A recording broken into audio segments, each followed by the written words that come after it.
Back now at 8:48 with more of our special series, today's journey to secret kingdoms. This morning, a small city in the North African country of Mali, the legendary Timbuktu.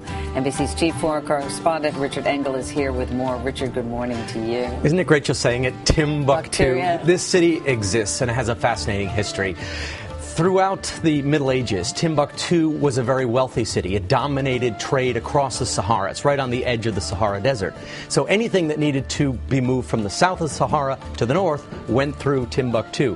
The problem was, whenever outsiders tried to find this city, they died, so it became a legend. Our journey to Timbuktu, Africa's lost city of gold, would take us across the Sahara to nomad camps to see the world's only civilization where men veil but women go uncovered. To cities of mud, up a river that mystified cartographers, and to meet magicians who commune with the dead. But like all journeys in Africa, our quest to Timbuktu begins with a long drive. Timbuktu is in Mali, one of West Africa's poorest nations. Southern Mali is wet. It's good land for the crops and shepherds tending goats and longhorn cattle. Timbuktu is 600 miles north of these farmlands on the edge of the Sahara Desert.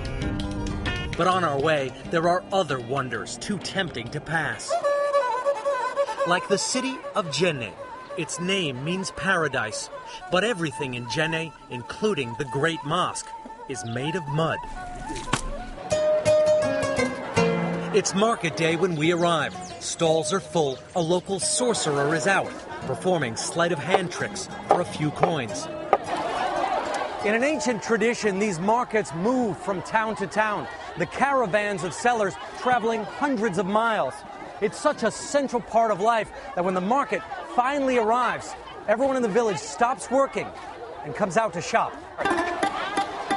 But as they often do here, the rain clouds move in to erase the city of mud.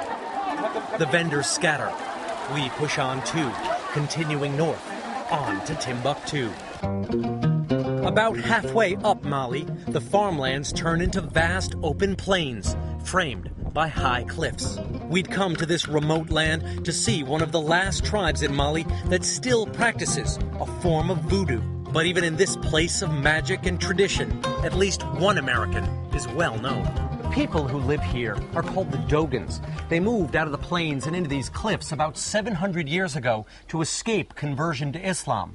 Hidden away ever since, they've been able to maintain their religion, believing in magic and worshiping the spirits of the land and their ancestors. This is one of the only villages where the Dogons allow outsiders to witness their sacred dances. Every mask the dancers wear is different. Some are 20 feet high. The ritual is designed to escort the souls of the fallen to the great beyond. The dance is like a roadmap to show the dead which way to go. But we have a destination too. Timbuktu is just a few hundred miles away. Since there's no paved road to Timbuktu, most people go by boat, up the Niger River. They're not pleasure cruisers or very seaworthy. The engines belch smoke. The hull leaks. And passengers cook on open fires on the wooden decks. Little has changed on the Niger since Timbuktu was founded 1,000 years ago. The river itself was one of Africa's great mysteries because it flows inland counterintuitively, away from the ocean. But now there's a faster way to Timbuktu. We took to the sky in a 17-seater American-made plane.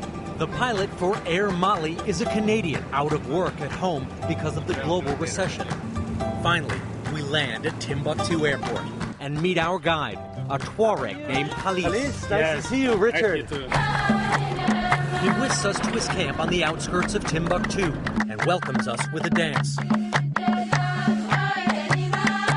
The Tuareg are the world's only culture where the men veil, but the women do not. Tuareg women have more rights than men. They're the heads of the household. Women decide when the camp should move. Today, the Tuaregs still tend camels as they've always done. And after showing me how to dress, we mount up to explore the Sahara. Timbuktu's camel caravans once dominated the trade of gold, salt, and slaves across the desert.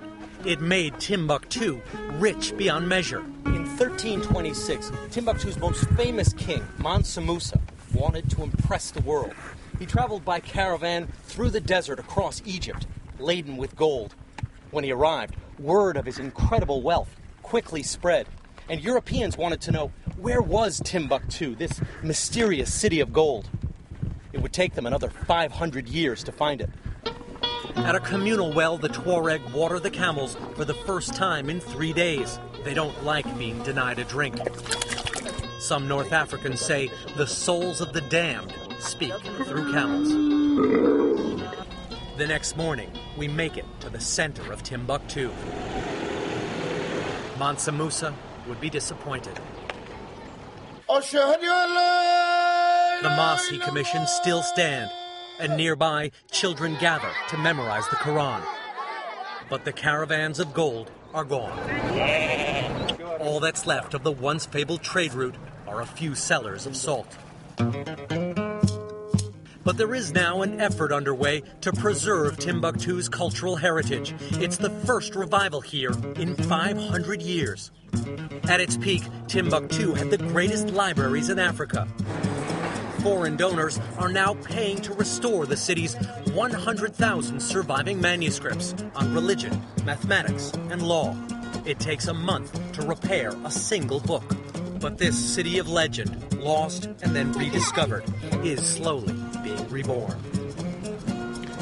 And Meredith, I did bring you back a souvenir from Timbuktu. This is a Tuareg necklace, and it's called a Tuareg passport, and they use it to identify them as they cross through the desert. Oh, it's absolutely beautiful. What a fascinating place. It was great. It was truly wonderful. Richard, thank you so much.